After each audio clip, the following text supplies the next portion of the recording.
السلام علیکم ورحمۃ اللہ تعالی وبرکاتہ نحمده ونصلي ونسلم على رسوله الكريم اما بعد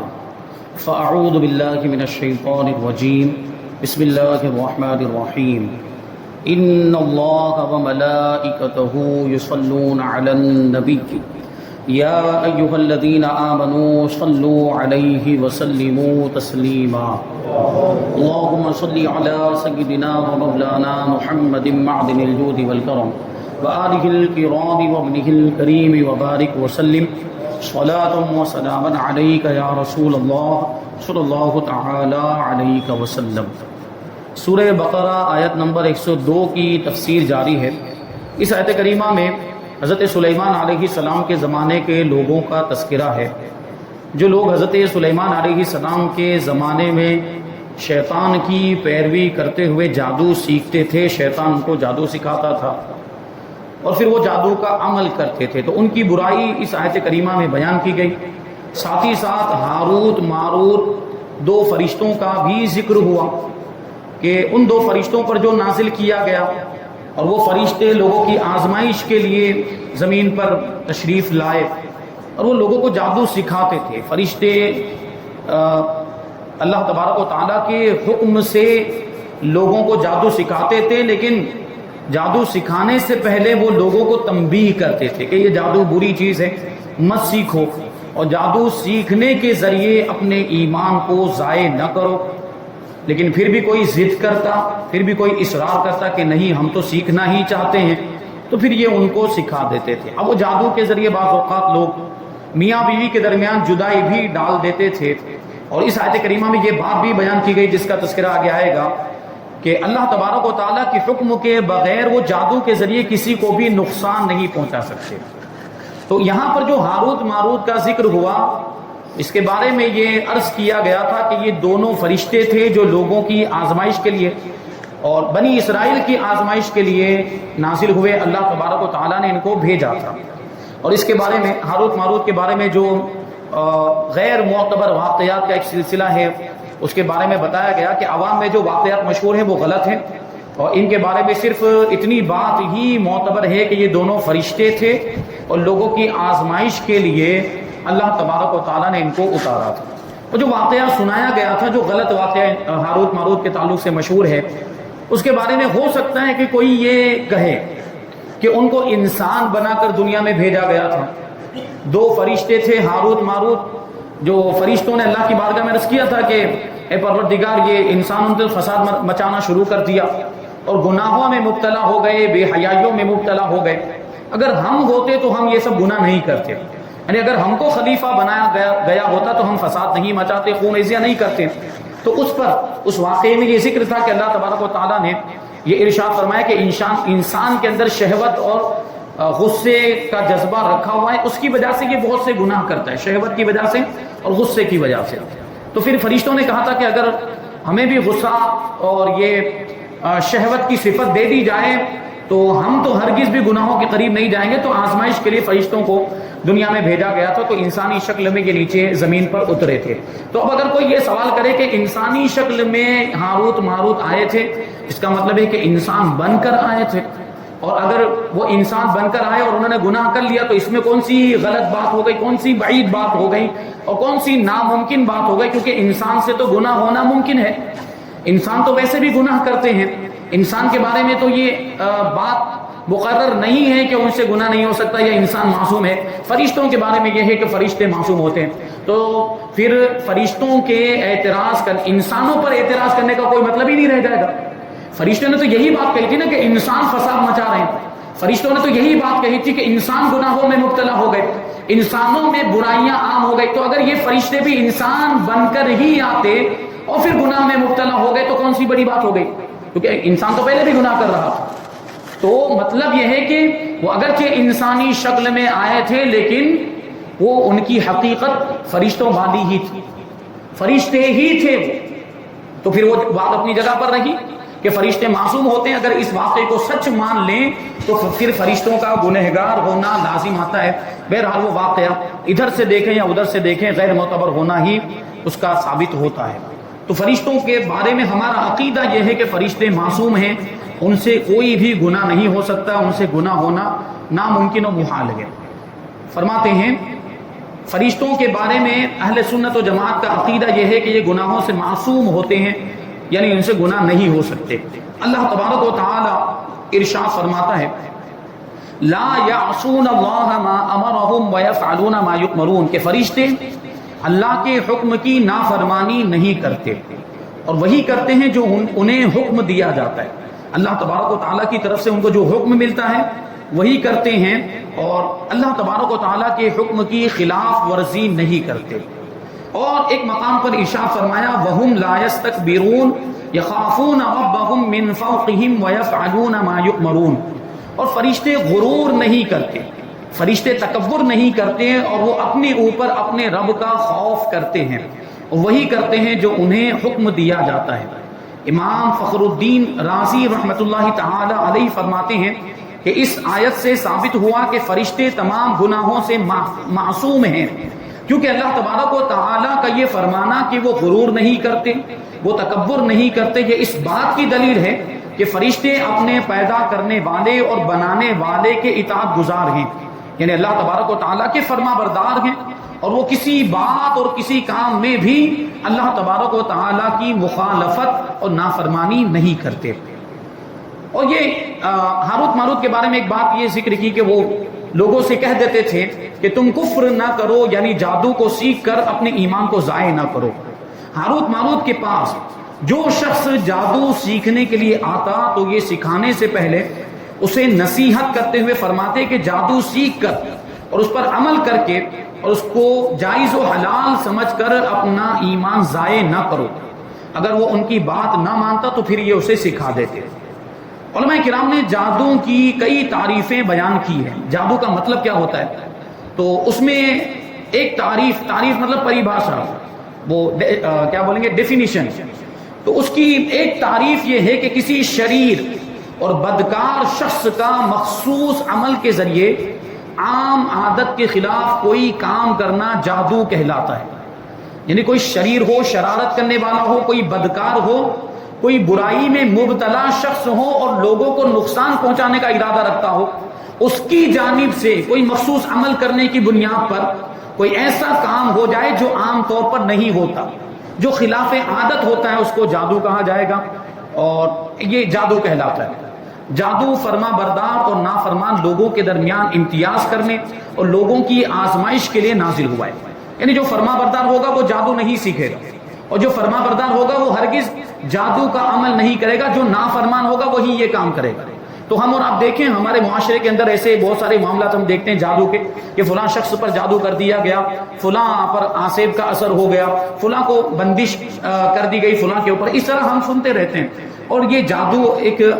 جادو کی حقیقت ہے، جادو ہوتا ہے اور جادو میں تاثیر بھی ہے، اور وہ تاثیر اللہ تبارک و تعالیٰ کی طرف ہی سے وہ اس آیت کریمہ سے ثابت ہوتی ہے۔ وہ لوگ اپنے اعتبار سے، اپنے ارادے سے وہ جادو کے اسباب مہیا کرتے ہیں اور اس میں تاثیر اللہ تبارک و تعالیٰ پیدا فرماتا ہے۔ تو اگر اللہ چاہے تو جادو کرنے کے باوجود بھی اس میں کوئی اثر نہ رہے، لیکن جادو ایک چیز ہے، جادو کی حقیقت، اور نبی پاک صلی اللہ علیہ وسلم پر بھی جادو ہوا ہے،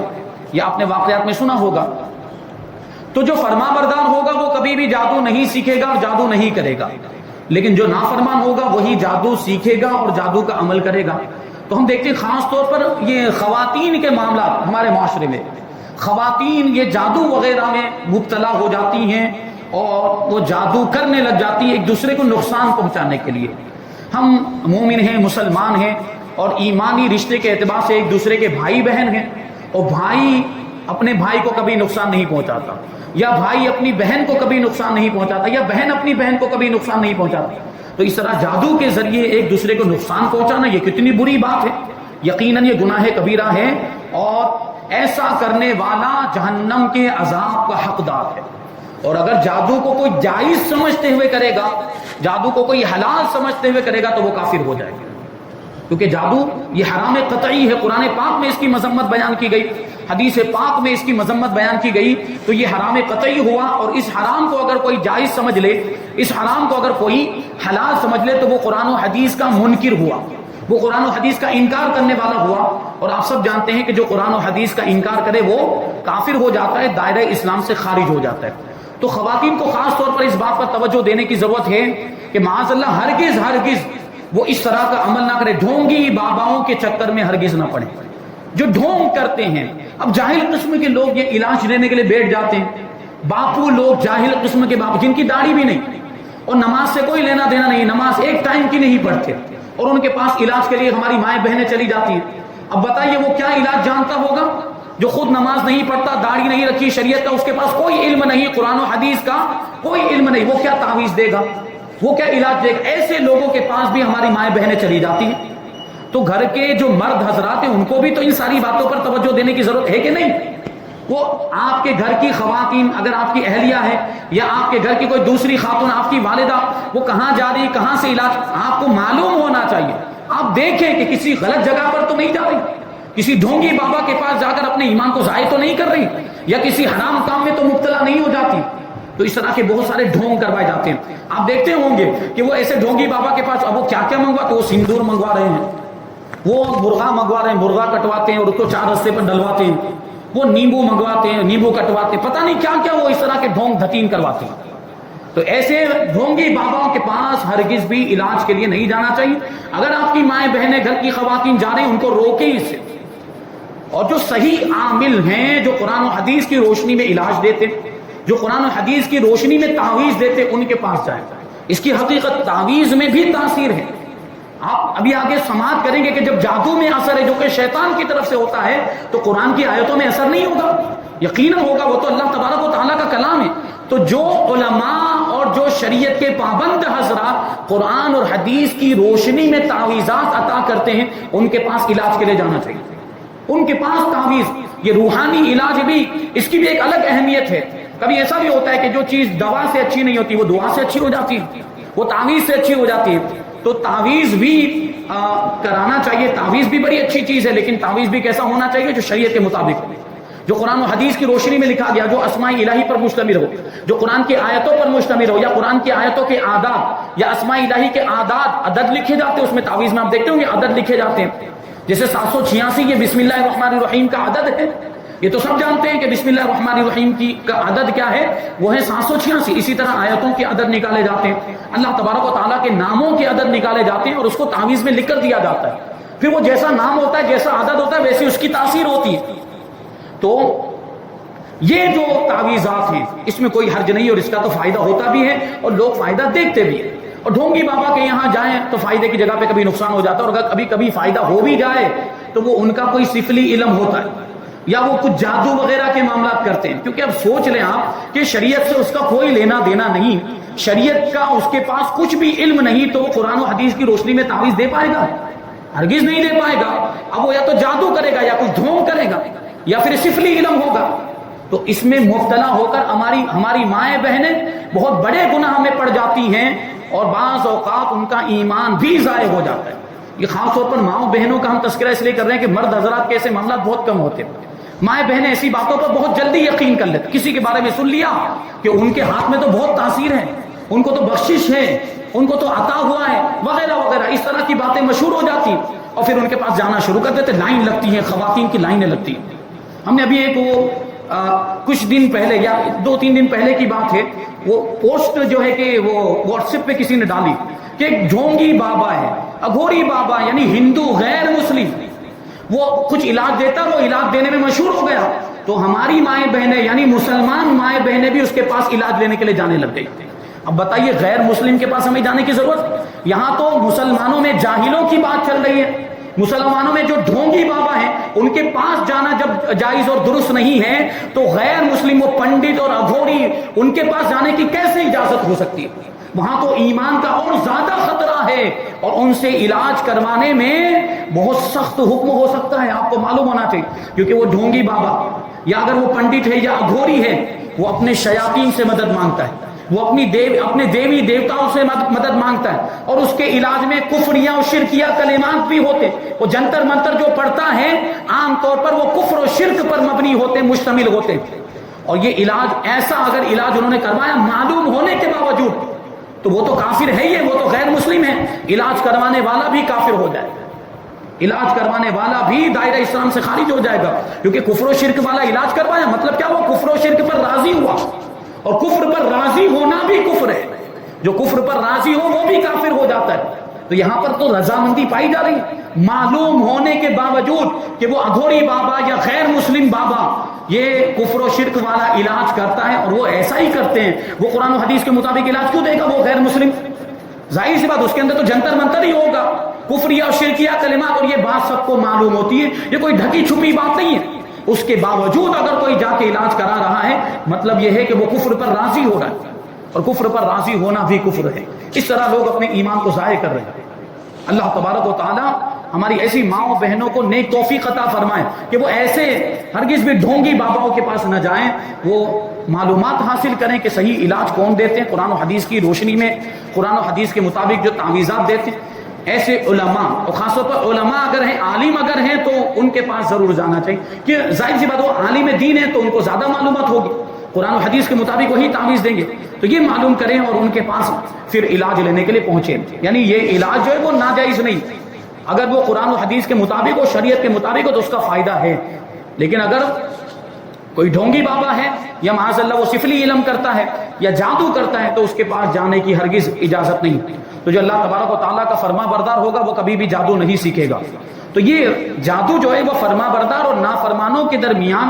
امتیاز کرنے کے لیے اور لوگوں کی آزمائش کے لیے نازل ہوا ہے۔ جو اس کو سیکھ کر اس پر عمل کرے گا وہ کافر ہو جائے گا، بشرطے کہ اس جادو میں ایمان کے خلاف کلمات ہوں، اور ایمان کے خلاف کچھ افعال ہو، کچھ کام ایسے کیے جاتے ہوں جو شرکیہ کام ہو، کفریہ کام ہو۔ اور اگر کفریہ کلمات و افعال نہ ہو تو کفر کا حکم نہیں ہے، لیکن حرام ضرور ہے۔ اگر اس جادو کے اندر کفر نہیں ہے، اگر اس جادو کے اندر شرک نہیں ہے، یا کوئی کام ایسا نہیں کرنا پڑتا جو کفر والا کام ہو یا شرک والا کام ہو، لیکن پھر بھی حرام ضرور ہے، وہ کم سے کم حرام اس کا حکم ہے، حرام کا مرتکب تو ضرور ہوگا جادو کرنے والا۔ یہاں تین مسئلے یاد رکھنے چاہیے کہ جو جادو کفر ہے، کفر پر مشتمل ہے، اس کا عامل یعنی ایسا جادو کرنے والا اگر مرد ہو تو شریعت کا حکم یہ ہے کہ اس کو قتل کر دیا جائے گا، اور جو جادو کفر نہیں مگر اس سے جانیں ہلاک کی جاتی ہوں، اس سے لوگوں کو برباد کیا جاتا ہو، تباہ کیا جاتا ہو، یہاں تک کہ وہ اپنی جانوں سے ہاتھ دھو بیٹھتے ہو، تو ایسا عامل ڈاکو کے حکم میں ہے، مرد ہو یا عورت، یعنی اس کی سزا بھی قتل ہے۔ اور تیسرا مسئلہ یہ معلوم ہوا کہ اگر جادوگر توبہ کر لے تو پھر اس کی توبہ قبول ہے، کیونکہ جادو حرام کام ہے یا جادو کفر ہے۔ اگر کوئی اپنے کفر سے یا اپنے حرام کام سے جس میں وہ مبتلا تھا سچے دل سے توبہ کر لے تو اس کی توبہ قبول کی جاتی ہے۔ احادیث میں جادو کی بہت مذمت آئی، بہت ہی برائی آئی ہے، چنانچہ حضرت عثمان ابن ابی عاص رضی اللہ تعالیٰ عنہ فرماتے ہیں کہ میں نے حضور پر نور صلی اللہ علیہ وسلم کو ارشاد فرماتے ہوئے سنا کہ اللہ کے نبی حضرت داؤد علیہ السلام رات کی ایک گھڑی اپنے گھر والوں کو بیدار کرتے، یعنی ان کو اٹھاتے جگاتے، اور ارشاد فرماتے اے آل داؤد اٹھو اور نماز پڑھو، کیونکہ اس گھڑی اللہ تبارک و تعالیٰ جادوگر اور ناحق ٹیکس لینے والے کے علاوہ ہر ایک کی دعا کو قبول فرماتا ہے۔ تو اس میں دیکھیں کہ جادو کی برائی بھی ہوئی، دعا کی مقبولیت، وہ رات کا آخری حصہ اس میں دعائیں قبول ہوتی ہیں، اسی رات کے آخری حصے کے بارے میں حضرت داؤد علیہ السلام فرماتے ہیں کہ اس آخری حصے میں سب کی دعائیں قبول ہوتی، لیکن جادوگر کی دعا قبول نہیں ہوتی، اور ناحق ٹیکس وصول کرنے والے کی بھی دعا قبول نہیں ہوتی۔ حضرت ابو موسیٰ اشعری رضی اللہ تعالیٰ عنہ سے روایت ہے کہ حضور اقدس صلی اللہ علیہ وسلم نے ارشاد فرمایا کہ شراب کا عادی اور جادو پر یقین رکھنے والا اور قطع رحمی کرنے والا یعنی رشتہ توڑنے والا، رشتہ داروں سے رشتہ توڑنے والا اور تعلق ختم کرنے والا جنت میں داخل نہیں ہوگا۔ یاد رہے کہ یہاں جادوگر کے بارے میں جو سزائیں بیان کی گئی کہ اس کو قتل کر دیا جائے گا، یہ سزائیں صرف اسلامی حکومت کا کام ہے، یعنی اسلامی حکومت ہو، اسلامی بادشاہ ہو، اس کو اختیار دیا گیا ہے کہ وہ یہ سزا دے گا۔ عوام الناس کو، عام لوگوں کو قانون اپنے ہاتھ میں لینے کی اجازت نہیں ہے۔ البتہ ہر ایک کو چاہیے کہ جادو کرنے والے سے دور رہے، اور جادو کرنے والے کو پہلے سمجھایا جائے گا، اگر وہ سمجھ جائے اور جادو سے باز آ جائے تو ٹھیک ہے، اگر سمجھانے کے باوجود بھی وہ جادو کا عمل نہیں چھوڑتا ہے تو پھر اس کا سوشل بائیکاٹ کیا جائے گا، یعنی اس سے سلام و کلام بند کر دیا جائے گا، اس سے تعلقات ختم کر لیے جائیں گے تاکہ اسے عبرت حاصل ہو۔ اور یہ جو فرمایا کہ وَمَا هُمْ بِضَارِّينَ وہ جادو کے ذریعے کسی کو نقصان نہیں پہنچا سکتے مگر اللہ تبارک و تعالیٰ کے حکم سے، اللہ تبارک و تعالیٰ کے ارادے سے۔ اس آیت کریمہ سے چند مسئلے معلوم ہوئے۔ پہلا مسئلہ یہ ہے کہ مؤثر حقیقی اللہ تبارک و تعالیٰ ہے، حقیقی تاثیر اللہ تبارک و تعالیٰ کی ہی ہے۔ ہر چیز میں جو بھی اثر پیدا ہوتا ہے وہ اللہ تبارک و تعالیٰ کی طرف سے ہے، اور اسباب کی تاثیر یعنی جو ذرائع ہیں، جو دوسری چیزوں میں اگر تاثیر آتی، جیسے جادو میں تاثیر آئی ہے، جادو میں جو تاثیر ہے یا اسباب دوسرے اسباب میں جو تاثیر ہے، یہ بھی اللہ تبارک و تعالیٰ کی مشیت یعنی اللہ تبارک و تعالیٰ کے چاہنے کے تحت ہے۔ یہ جادو میں بھی جو تاثیر آتی ہے وہ اللہ کے ارادے سے ہی آتی ہے، اللہ کی مشیت ہی سے اور اللہ کے چاہنے سے ہی آتی ہے۔ یعنی اللہ تبارک و تعالیٰ چاہے تو کوئی بھی چیز اثر کر سکتی ہے، اللہ تبارک و تعالیٰ چاہے تبھی کوئی چیز اثر کر سکتی ہے۔ اگر اللہ تبارک و تعالیٰ نہ چاہے تو آگ جلا نہ سکے، پانی پیاس نہ بجھا سکے اور دوا شفا نہ دے سکے۔ دوسرا مسئلہ یہ معلوم ہوا کہ جادو میں اثر ہے اگرچہ اس میں کفریہ کلمات ہوں۔ تیسرا مسئلہ کہ جب جادو میں نقصان کی تاثیر ہے تو قرآن کی آیتوں میں ضرور شفا کی تاثیر ہے، کیونکہ میں نے ابھی عرض کیا کہ جادو شیطان کی طرف سے ہے، جب اس میں تاثیر ہے تو قرآن تو کلام الہی ہے، قرآن تو اللہ تبارک و تعالیٰ کا کلام ہے، اس کی آیتوں میں شفا کیوں نہیں ہوگی اور اس میں فائدہ کیوں نہیں ہوگا؟ یوں ہی جب کفار جادو سے نقصان پہنچا سکتے ہیں تو خدا کے نیک بندے بھی کرامت کے ذریعے نفع پہنچا سکتے ہیں، جیسے کہ حضرت عیسیٰ علیہ السلام کا بیماروں، اندھوں اور کوڑیوں کو شفا دے دینا یہ خود قرآن مجید کے اندر موجود ہے۔ تو یہ اللہ کے نیک بندوں کے ذریعے لوگوں کو فائدہ پہنچا کہ نہیں پہنچا؟ تو یہ اللہ کے ولیوں کی کرامتوں کے ذریعے سے بھی لوگوں کو فائدہ پہنچتا ہے، یا اس طرح کا جو روحانی عمل ہوتا ہے جو قرآن و حدیث کے مطابق ہو اس سے بھی فائدہ پہنچتا ہے۔ اب آگے اس آیت نمبر 103 آیت نمبر 104 کی تفسیر ہم انشاءاللہ تبارک و تعالیٰ آئندہ درس میں شامل کریں گے۔ اللہ تبارک و تعالیٰ کی بارگاہ میں دعا ہے کہ جو کچھ بھی بیان ہوا اس پر ہم سب کو عمل کرنے کی توفیق عطا فرمائے اور نور قرآن سے ہم سب کے دلوں کو روشن اور منور فرمائے۔ وما علینا الا البلاغ۔ السلام علیکم۔